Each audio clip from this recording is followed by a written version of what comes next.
Hey guys, welcome to my channel. Today we're going to be talking about sine. Once upon a time, there was a bow, a circle, and a pair of shorts. This is the story of sine. So what is a sine? What is a cosine? In order to understand this, we need to go way back, well before the time Robin Hood made this famous. We need to look at a bow. Back in the 2nd to 5th century in India, we had this thing called a bow. In Sanskrit, this was known as Jeeva. Now, Jeeva was very similar to another word in Sanskrit, Jeeva, which was more of a mathematical term.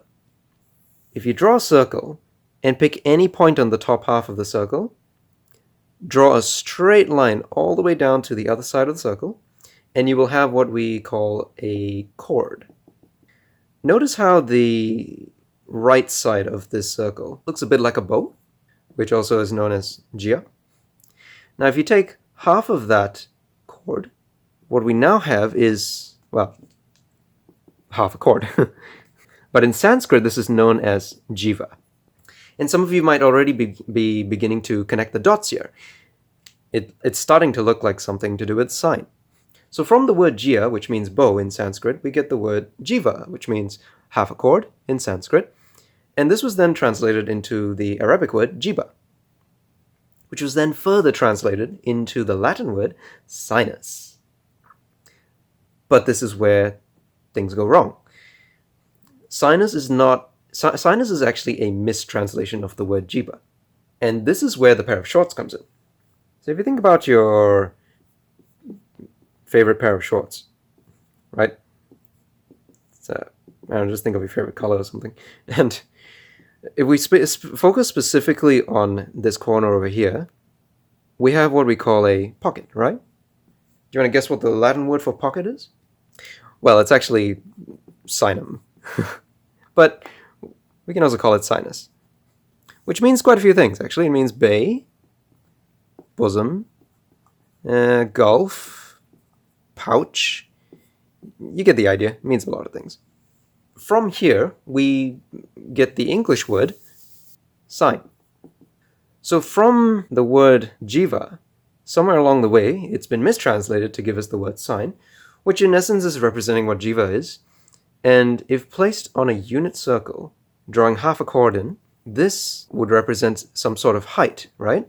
Or a y value, right?